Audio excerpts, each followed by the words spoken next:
होती है तो वहां पर अल्पसंख्यक हिंदुओं पर अत्याचार लगातार बढ़ते जा रहे हैं। चौथी घटना सामने आ गई है, लेकिन साजिद रशीदी जैसे लोगों को इस पर कुछ कहने से शायद परहेज हो, क्योंकि यहाँ पर वो अपने कौम को आगे लेकर नहीं आते हैं।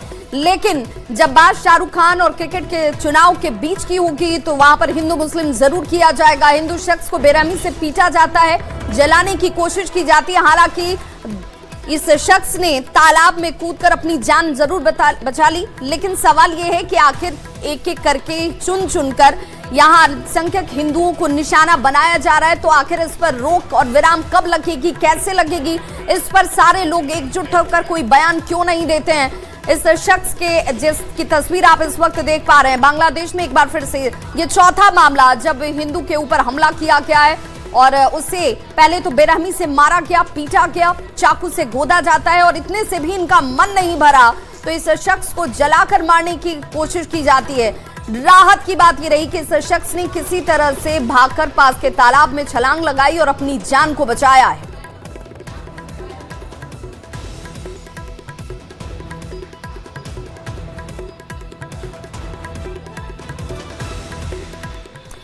अगली खबर आ रही है बिहार के मधुबनी से, जहां पर एक मजदूर की मॉब लिंचिंग की कोशिश की गई है। जी हां, बताया जा रहा है कि जो खबर इस वक्त प्रारंभिक तौर पर सामने है, मजदूर से मॉब लिंचिंग की कोशिश की गई है। बांग्लादेशी कहकर मारपीट पहले की गई।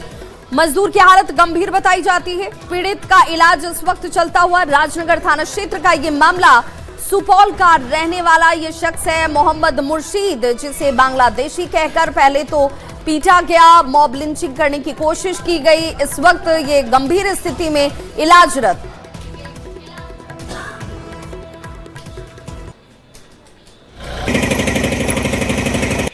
तुम बांग्लादेशी हो, अच्छा, तुमको मार देंगे बोल के दोनों तरफ से खबर पकड़ के 2 आदमी ने मारने लगा। अच्छा, पीछे से एक आदमी मारने लगा।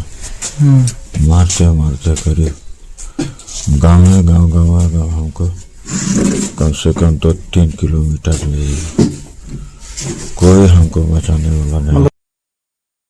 तो देखिए, इस शख्स का बयान भी आप सुन रहे थे। इसे बांग्लादेशी कह करके पहले तो पीटा जाता है कि तुम बांग्लादेशी हो क्या, और उसके बाद इसकी पिटाई इतनी बेरहमी से की जाती है कि ये शख्स इस वक्त गंभीर स्थिति में इलाज के लिए अस्पताल में भर्ती है। 2 किलोमीटर तक इस शख्स को दौड़ाया गया। सवाल ये है कि आखिर ये क्या हो रहा है, चाहे वो किसी भी परिस्थिति में हो, इसे उचित नहीं कहा जा सकता है। कानून को हाथ में लेने का अधिकार किसी को नहीं है।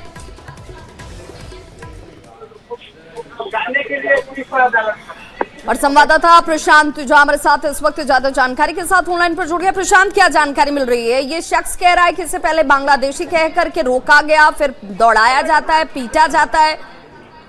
जी देखिए, ये पूरा मामला मधुबनी जिला के राजनगर थाना क्षेत्र का है, जहां पर सुपौल निवासी एक युवक है जो राजमिस्त्री का काम करने के लिए मधुबनी जिला के राजनगर थाना क्षेत्र में आता है और उसको वहां पे लगभग 50 की संख्या में लोगों के द्वारा बांग्लादेशी करके उसको खदेड़ा जाता है। उसके साथ में जमकर मारपीट की जाती है और मारपीट इस तरीके से की जाती है जहां पे उनको जब मारपीट करने वाले युवकों को ये लगता है कि ये मर गया है, इसके बाद में उसे छोड़कर वो भाग जाते हैं। खैर, पूरे मामलों में पुलिस ने एफआईआर दर्ज कर ली है और इसके बाद में जो आरोपी हैं उनकी गिरफ्तारी के लिए लगातार छापेमारी जारी है। लेकिन इन घटना के बाद से जो है लोगों में तनाव बना हुआ है, आक्रोश का माहौल बना हुआ है। जी फिलहाल पुलिस की तरफ से लोगों को समझाने का क्या प्रयास नहीं किया जा रहा कि भाई इस तरीके से आप किसी के साथ नहीं कर सकते हैं, आपको कानून को हाथ में लेने का अधिकार नहीं। अगर कोई बांग्लादेशी है या नहीं है तो वहां के थाने को इसकी जिम्मेदारी सौंपी गई है कि भाई वो पता करें कि वो किस तरीके से यहाँ पर प्रवेश करता है या रहता है या नहीं रहता है।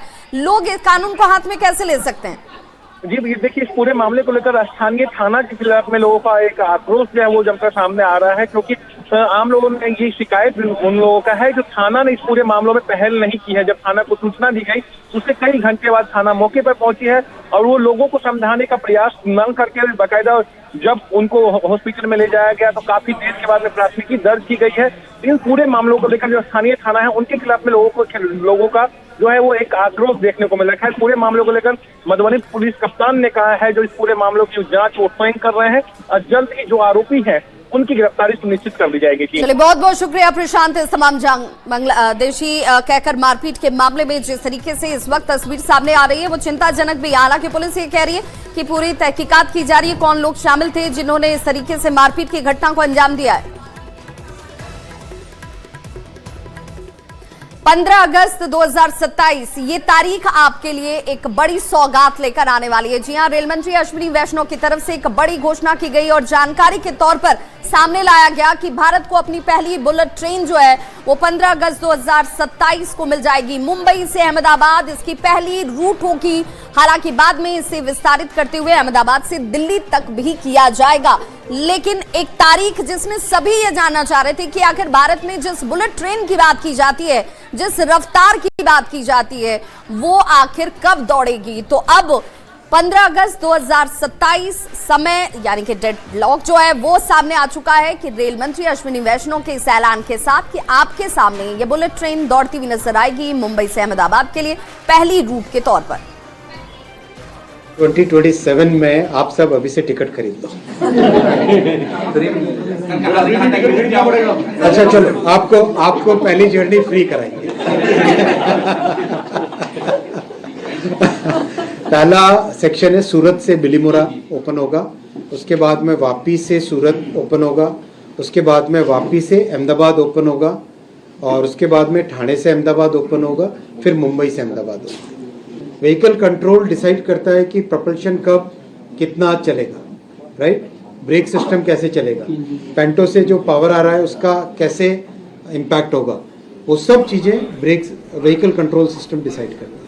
व्हीकल कंट्रोल सिस्टम, प्रपल्शन और सस्पेंशन यानी बोगी, ये तीनों का डिजाइन पूरा भारत है। और अब जो खबर हम आपको बताने जा रहे हैं वो युवाओं से जुड़ी हुई है, वो बिहार के लोगों से जुड़ी हुई है, क्योंकि नया साल बिहार में बम्पर रोजगार के साथ आने वाला है। और देखिए, नए साल की शुरुआत इस बड़ी खबर के साथ जिसमें शिक्षा विभाग में सबसे ज्यादा बहाली जो है वो आने वाले वक्त में आपको देखने को मिलेगी। 50,000 बहाली, जिसमें सबसे ज्यादा बहाली जो है वो शिक्षा विभाग में युवाओं को मिलने वाली है। गृह विभाग की बात करें तो 72,000 पदों पर बहाली होगी और ये कुल संख्या 2,70,000 के आसपास होती है, जो बहाली के तौर पर युवाओं को रोजगार के साथ सशक्त बनाने की दिशा में होगी। बम्पर वैकेंसी निकालने की तैयारी में इस वक्त बिहार सरकार, जिसमें स्वास्थ्य के सेक्टर में, समाज कल्याण के सेक्टर में बड़े आंकड़े के साथ आपको पद पर बहाली होती हुई दिखेगी। पंचायती राज की भी बात करेंगे जिसमें 10,000 पद हैं जिस पर नियुक्ति होगी। ऊर्जा विभाग में तकरीबन 6600 पदों पर बहाली होगी। शिक्षा विभाग जो सबसे आगे श्रेणी में नजर आता है, क्योंकि यही पर वो संख्या है जिसमें 50,000 युवाओं को रोजगार हासिल होगा, जिस दिशा में बिहार सरकार इस वक्त कार्य कर रही है। कृषि विभाग की भी बात करेंगे जिसमें 5,300 पदों पर बहाली होने वाली है। जल संसाधन विभाग में 4100 पदों पर बहाली होगी और 31 दिसंबर तक जो रिक्तियां प्राप्त हुई हैं उसके आधार पर यह संख्या का अगर जोड़ निकालें तो 2,70,000 के आसपास ये रिक्ति है जिसे भरा जाएगा।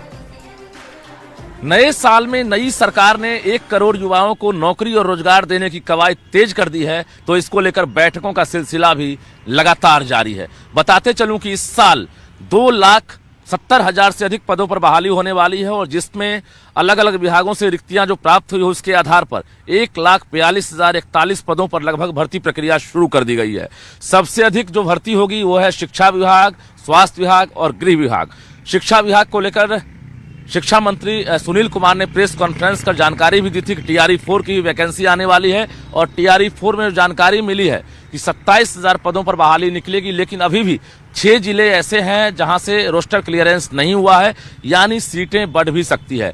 सभी आंकड़े जब प्राप्त हो जाएंगे विभाग को तो माना जा रहा है कि सीटें बढ़ भी सकती है TRE-4 में और इसका इंतजार किया जा रहा है। इसके अलावा स्पेशल टीचर है और लाइब्रेरियन की बहाली जो है वर्षों से लगातार प्रक्रियाधीन है और इसको लेकर भी तैयारी तेज हो गई है कि लाइब्रेरियन की भी बहाली होगी और स्पेशल टीचर की भी बहाली होगी।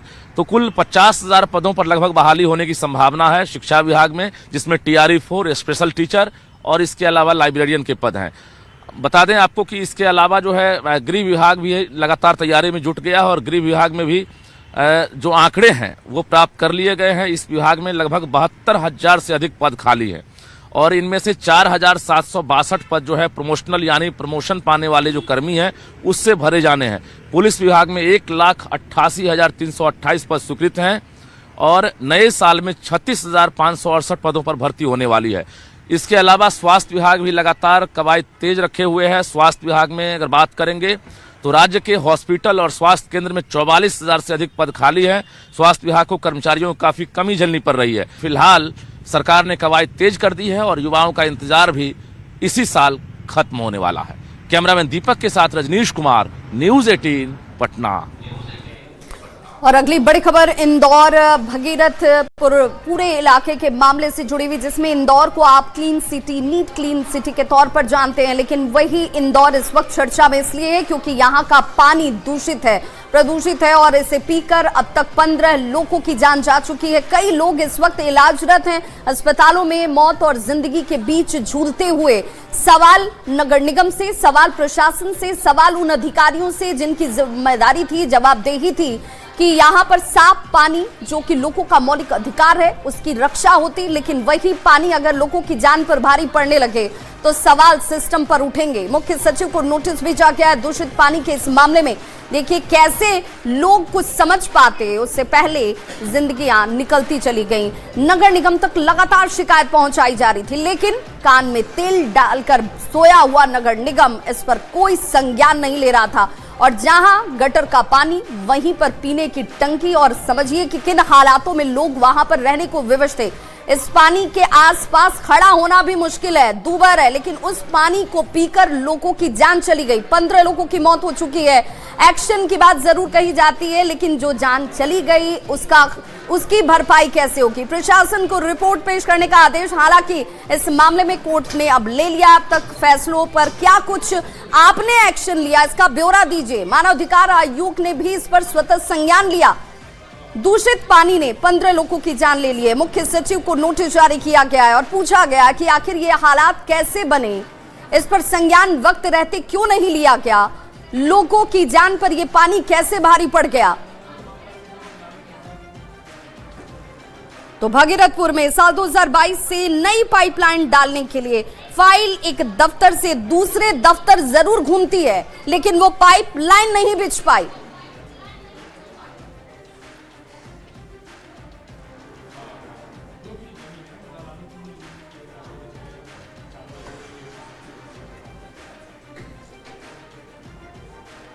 तो देखिए इंदौर का ये पूरा मामला जो है वो कोर्ट के सामने जा चुका है। और अगर बात करें यहाँ पर हाई कोर्ट के संज्ञान लेने की, तो हाई कोर्ट ने इस बाबत कई सख्त सवाल भी और कई मामले जो अब आज सुनवाई के दौरान सामने भी आएंगे कि कोर्ट की टिप्पणी किस रूप में सामने आती है, क्योंकि अब इस मामले ने तूल पकड़ लिया है। संबंधित अधिकारियों से लेकर तमाम लोग ये सवाल पूछ रहे हैं कि आखिर क्यों ऐसे हालात बन गए जहां पर लोगों को पीने का शुद्ध पानी नहीं मिला और उस पानी को पीकर लोगों ने अपनी जान गंवा दी।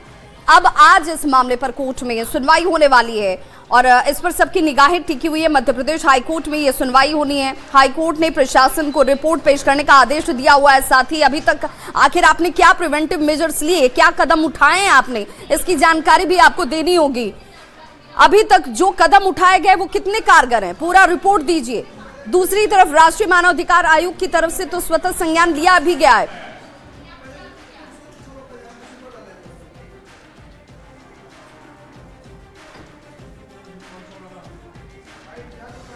और अब बात करेंगे बिहार की, जहां पर अपराधियों की खैर नहीं है। जी हां, जिस तरीके से ताबड़तोड़ एक्शन लिए जा रहे हैं, डीजीपी का सख्त निर्देश, मंत्री की तरफ से ये साफ एक मैसेज दे दिया गया है कि भाई अगर आपको बिहार में रहना है तो अपराध से मुंह मोड़ना होगा, और अगर आप अपराध या आपराधिक प्रवृत्ति के हैं, उसमें संलिप्तता आपकी होती है तो सख्त कदम उठाए जाएंगे, अपराधियों को बख्शा नहीं जाएगा। डीजीपी ने साफ कह दिया है, पुलिस को चुनौती देने पर आपके ऊपर सख्त कार्रवाई होगी और कार्रवाई किसी भी हद तक हो सकती है। ड्रग्स और साइबर अपराध पर हालांकि डीजीपी ने गहरी चिंता व्यक्त की, क्योंकि ये सूखा नशा युवाओं की जान पर, बिहार के उज्जवल भविष्य पर एक तरीके से कहीं ना कहीं परेशानी खड़ा करता है, और इस लिहाज से डीजीपी का यह आदेश बेहद खास हो जाता है। ये पिछले वर्ष पुलिस लगातार प्रयास की है कि अपराध में कमी आए, अपराध में कमी आई भी है। आपने प्रेस ब्रीफिंग सुना होगा पटना पुलिस का भी और राज्य पुलिस का भी। पटना में भी हत्या में 25% की कमी आई है, डकैती लूट सभी शीर्ष में पटना जिला में कमी आई है। राज्य स्तर पर भी हर शीर्ष में अपराध में कमी आई है। अपराध में कमी से हम संतुष्ट नहीं है, बल्कि हम चाह रहे हैं कि समाज के अंदर कोई भी हत्या का कांड प्रतिवेदित न हो, जो आदर्श स्थिति होगी। हम लोग उसकी ओर प्रयास कर रहे हैं कि समाज के अंदर किसी भी प्रकार के गंभीर अपराध न हो, तो आदर्श स्थिति होगी।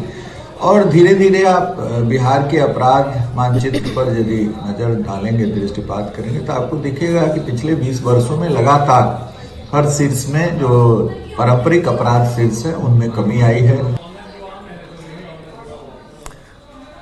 कटाव का कहर बिहार में कुछ जिलों के लिए अपने आप में एक दंश के समान है और कटिहार के लोग इस वक्त उसी परेशानी से जूझ रहे हैं। कटिहार के लोगों के बीच दहशत का माहौल है उनके लिए, चूंकि अब उनके पास इस जमीन के टुकड़े के अलावा कुछ बचा नहीं, जो कुछ है वो बस यही है। और अगर ये भी कटाव की जद में आ गया तो फिर ये आगे क्या करेंगे। तस्वीरें देखिए, हालात को खुद ब खुद बयां कर रही हैं किस तरीके से नदी कटाव के जद में अब ये गांव भी आ रहा है और कटाव रोकने की मांग करते हुए ग्रामीण जो हैं वो अपनी आवाज बुलंद कर रहे हैं। दहशत का माहौल आपको साफ नजर आ जाएगा, क्योंकि अगर थोड़े सी भी कटाव और हुई तो इनका घर बार इस कटाव की भेंट चढ़ सकता है। कटाव हमारा आज से लगभग 3 महीना पहले से जब पानी बढ़ते क्रम में आया था उसी समय से कटाव जारी है और लगभग 3 महीना हम लोग बाढ़ का भी मार झेल चुके हैं और बाढ़ के समय में भी हम लोग का कटाव जारी था। कटी रहो जे खाली देखी गाबै छै, नहीं कुछो करे छै। एक सरकार बिहार में बसलो छै, नहीं कुछो, नहीं बकरा बकरी, नहीं गरू गाय पोसै छी, नहीं कुछो। मना कियो कटी रहो जे कहां हम रहबे, कोई व्यवस्था नहीं करी रहो छै।